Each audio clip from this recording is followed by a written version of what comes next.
Bonjour à tous et à toutes, ici Nicolas de Montréal en ce merveilleux lundi après-midi. Dans cette vidéo, j'aimerais vous partager encore une autre expérience psychédélique que j'ai faite vendredi passé. Pour vous situer, je suis en train de faire une série d'expériences psychédéliques cet été pour me remettre en perspective, pour mieux comprendre où j'en suis dans ma vie et mieux voir tous les aspects de ma personnalité, de ma vie, du monde, de la réalité.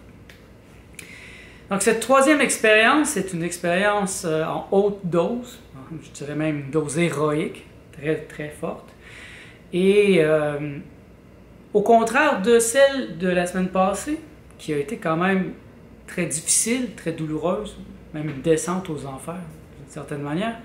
Cette troisième expérience a été facile, elle a été belle, elle a été réussie, très réussie. Je me suis senti en pleine maîtrise de la situation. Et c'est un peu comme un jeu vidéo. Hein? Quand on joue à un jeu vidéo plusieurs fois, au début, on a de la difficulté à passer même le premier tableau. Mais avec le temps, on commence à mieux comprendre le jeu, et là, pouf, on passe le tableau 1, 2, 3, 4, 5, et on se ramasse de plus en plus loin, plus facilement. Et il me semble que c'est ce qui est en train de m'arriver. Cette semaine, ça a été facile.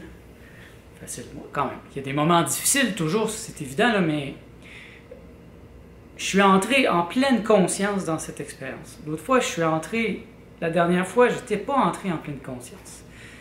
Et ça avait pas, et ça a probablement contribué au fait que ça a été douloureux. Donc cette fois, ça a commencé, j'étais vraiment conscient, comme un rêve lucide, donc je me suis mis à voir des couleurs, le début, des couleurs qui tournaient. C'est comme entrer dans un garage. Ces couleurs sont un langage énergétique qui me fait du bien, qui me guérit, qui travaille, qui fine-tune plusieurs aspects de ma personnalité. Et cette fois, il y avait une voix qui me disait tout le temps qu'elle était là.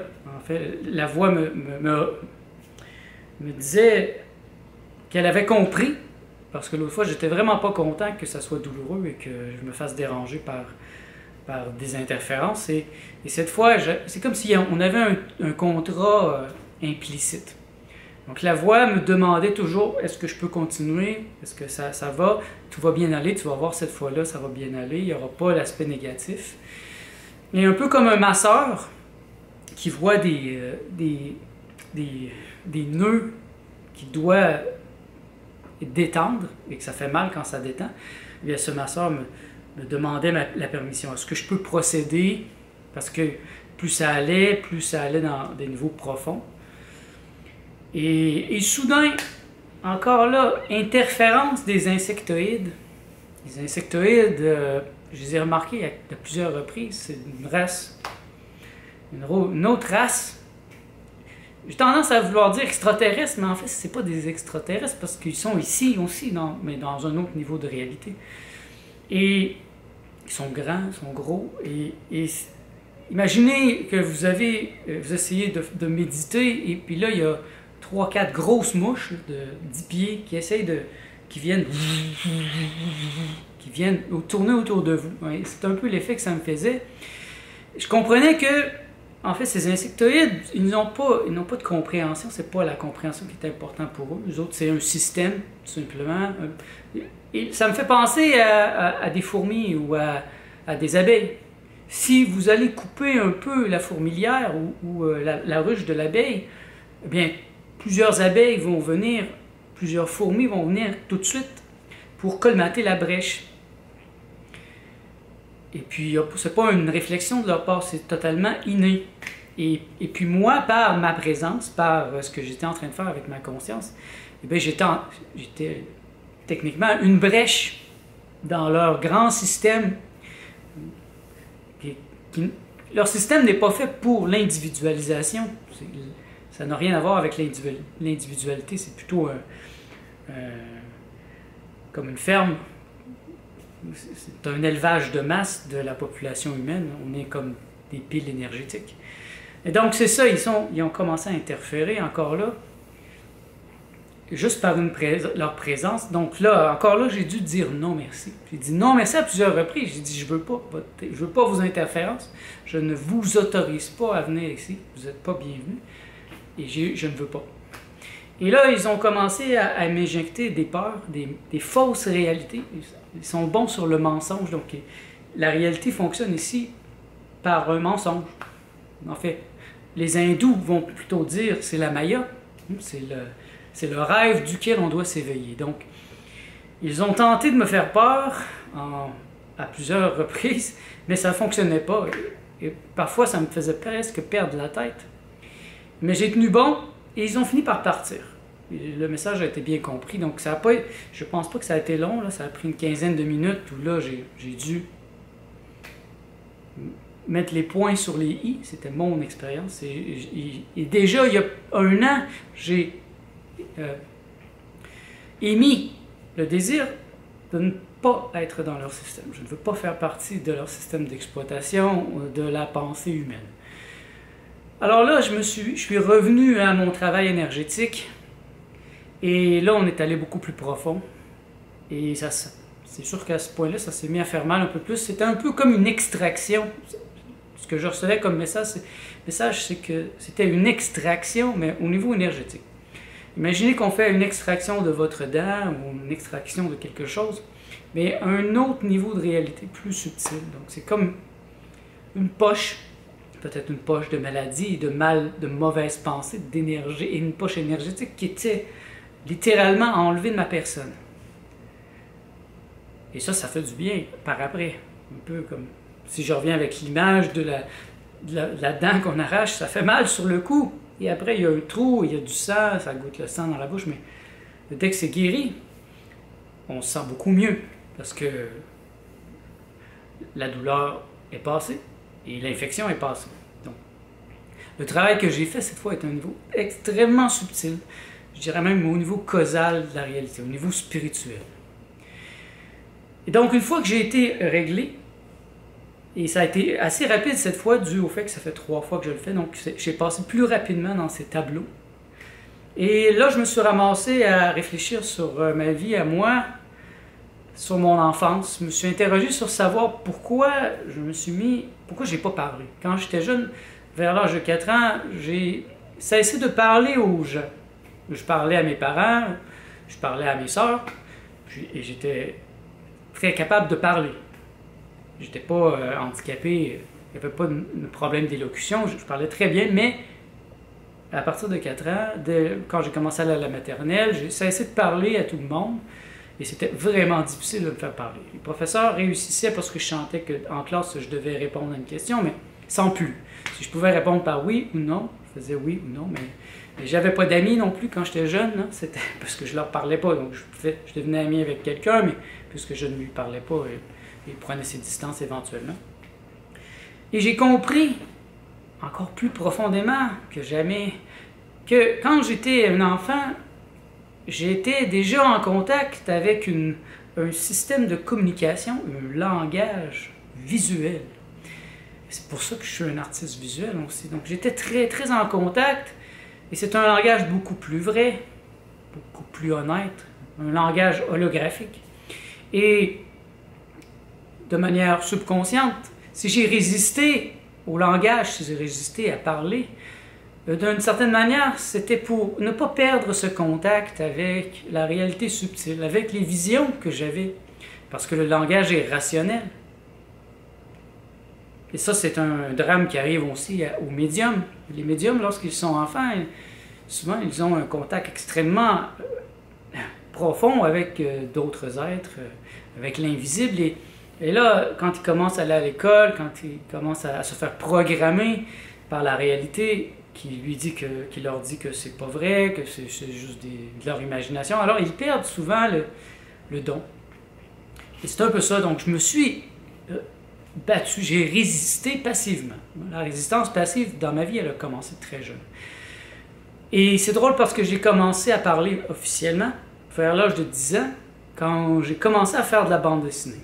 Et c'est comme si, en tombant en amour avec la bande dessinée, ben, j'avais trouvé la solution pour ne pas perdre ce langage visuel auquel j'avais accès et qui me permettait de comprendre le monde. Et c'est ça, à partir de 10 ans, que j'ai fait de la bande dessinée de manière passionnelle. Jusqu'à l'âge de 32 ans, je n'ai jamais arrêté de faire de l'art visuel. Et après, à 32 ans, j'ai commencé à écrire. Là, j'étais prêt, j'étais assez mature. Donc, une fois que j'ai eu compris ça et que bon, il me semblait que ma vie était bien, j'ai commencé à regarder autour, surtout ma famille, mes parents, mes sœurs, leurs enfants, et j'ai commencé à regarder les problèmes qu'il pouvait y avoir, là, les problématiques énergétiques. Et là, rapidement, j'ai trouvé des choses importantes. Et là, soudain, je suis tombé sur quelque chose d'encore plus important qui m'a semblé être le clou de mon expérience. C'est que j'ai compris qu'un des membres de ma famille est en détresse et qu'il veut mourir. Et c'est un niveau extrêmement subtil, donc je ne sais pas encore si cette personne, elle veut se suicider ou c'est encore juste un état d'une idée au niveau spirituel. Mais pour moi, c'est évident, lorsqu'on a ces idées au niveau spirituel, lorsque quelqu'un désire mourir, par exemple, eh bien, le message est passé au niveau spirituel et ça descend tranquillement. Et là, peu à peu, la personne peut attraper une maladie, elle peut tomber malade et elle va mourir. Elle va se tuer. Donc, un des principes très importants dans le jovialisme, c'est on ne meurt pas, on se tue. Et on ne peut pas tuer quelqu'un qui ne veut pas mourir. Mais lorsque la personne en a marre, elle est fatiguée, et qu'elle ne voit pas d'autre solution, eh bien, elle va se donner une maladie. Pour certains qui ont des maladies mentales, ça va être un suicide, c'est quand même assez rapide. Mais pour la majorité des gens, c'est plutôt une commande d'en haut qui descend tranquillement. Et là, j'ai travaillé au niveau énergétique avec ce membre de ma famille. Puis c'était très profond. Et Martha, elle était là aussi. Et Martha a été active aussi. Martha, elle est maître Reiki et elle est médium aussi. Donc, à deux, on a fait un travail énergétique très profond. Martha, d'ailleurs, à un certain point, elle a vu un insectoïde de la race des mantes. Donc, si vous cherchez Mantis extraterrestrial, les extraterrestres, mantes religieuses, vous allez voir des photos, ou des dessins plutôt. Et c'est une des races qui est là, que j'ai déjà vue, et que j'ai déjà été en contact, mais Martha l'a vue, qu'elle était là avec moi pendant mon travail. Ce qu'il faut comprendre, ce que moi je comprends, c'est que ce ne sont pas tous des races mauvaises. C'est un peu comme les êtres humains, hein? Il y a des gens qui sont bons, fondamentalement bons, il y en a qui sont méchants, il y en a qui sont des êtres réalisés. Et je pense que dans toutes les races, extraterrestres, extradimensionnelles, dans d'autres réalités, c'est la même chose. Il y en a qui sont des sages, des êtres réalisés. Il y en a d'autres qui sont les mauvais, les méchants, qui donnent une mauvaise presse à ces races. Et donc, les insectoïdes du début qui me dérangeaient étaient visiblement très négatifs. Alors que cette menthe religieuse qui était là, une menthe, c'est un être d'une dimension assez grande, à peu près 10 pieds, qui était là dans la chambre avec moi pour m'appuyer énergétiquement parce que c'était une rescousse. J'étais en train de faire une rescousse d'une personne que j'aime beaucoup. Je ne nommerai pas cette personne parce que j'ai besoin de parler avec elle directement, donc c'est plutôt intime, mais dans les faits, le psychédélique m'a donné une force énergétique, une vitesse, une perceptibilité assez forte pour voir cet aspect de sa vie, qui est aussi dans ma vie. Donc, ça a été vraiment intéressant pour ça, et la majorité de l'expérience a été amenée vers ça. Et une fois que ça a été fait, je commençais à être un peu fatigué, je commençais à avoir faim surtout, et là j'ai demandé à Martha de m'emmener des mangues. Et là, les extases ont commencé. Les mangues étaient oranges, donc cette fois la couleur était le orange. Et dès que j'ai commencé à manger les mangues, j'ai commencé à jouir. Une jouissance spirituelle. C'est l'extase décrit par les grands maîtres spirituels, les saints. C'est d'une beauté formidable. Et j'étais ému par la beauté que je voyais, par le délice, les couleurs que ça provoquait en moi, la beauté de ma vie, la beauté de la situation, la beauté de Martha, ma relation avec elle, et ma relation avec ma vie. Je trouve que ma vie elle est parfaite et mon expérience me le rappelait. Ça me disait, t'es tellement bien présentement que là, t'es dans une position de pouvoir qui te permet d'aider d'autres gens. Parce que très peu de gens peuvent vraiment se dire... très peu de gens peuvent être vraiment en mesure d'aider les autres. Parce qu'on ne peut pas aider les autres si on ne sait pas aider soi-même. On ne peut pas transporter quelqu'un sur nos épaules si on n'est pas stable nous-mêmes. Parce qu'on va d'une part le faire tomber de toute façon et de nous-mêmes on va tomber. Donc il faut d'abord trouver son centre, être heureux, se réaliser soi-même, faire un travail sur soi, et puis après, là, on peut prétendre aider les autres. J'ai rencontré des gens qui se disent des guérisseurs, mais qui sont malades, qui sont pas bien, et ça paraît. Et je me dis, en quoi sont-ils capables d'aider les autres? En quoi sont-ils capables de guérir les autres sans les perturber, sans les contaminer eux-mêmes avec leurs propres problèmes? Il faut être en harmonie. Il faut juxtaposer son être avec sa personne pour être en mesure de faire le travail que j'ai effectué. Et c'est pour ça, je pense qu'au début de l'expérience, j'ai fait une tournée de moi-même. J'ai raffiné tous mes points énergétiques. Tout a été remis en ordre pour que je sois capable de bien faire les choses. Pour ne pas tendre la main à cette personne et puis tomber avec elle dans le trou. Ça serait idiot. Le but, c'est de la sortir. Lui donner de la force. Et l'extase a duré peut-être un bon 2 heures. 2 heures d'extase forte. Et je me riais de tous ces gens qui vont appeler l'expérience psychédélique le paradis artificiel parce que la jouissance, elle est réelle. L'état d'éveil, la compréhension de l'éveil, il est réel. Il faut le vivre soi-même pour vraiment s'en convaincre. Et ça m'a fait du bien. En fait, c'est comme si j'avais tellement bien travaillé, j'avais jeté du lest, j'avais jeté plein de choses qui n'étaient pas nécessaires et là, je me suis élevé. Donc la fin de l'expérience a été merveilleuse et remplie de lumière, remplie d'extase, qui peu à peu ont disparu. Et là, j'ai pu commencer à expliquer à Martha, à exprimer mes idées, à exprimer ce que j'avais compris plus clairement. Et en fait, une des grandes choses que j'ai compris cette fois, c'est que cette beauté que je ressens plus fort peut-être que la majorité parce que je suis un artiste, cette beauté que j'ai exprimée dans mon œuvre, maintenant, je dois l'exprimer dans mon corps. Mon corps à tous les niveaux, mon corps de lumière, mon corps physique, mon corps mental. Donc cette beauté que j'ai exprimée dans mes tableaux, dans mes bandes dessinées, dans ma musique, dans mon écriture, je suis rendu à une étape de ma vie où il doit transparaître dans mon corps physique. Je dois être beau.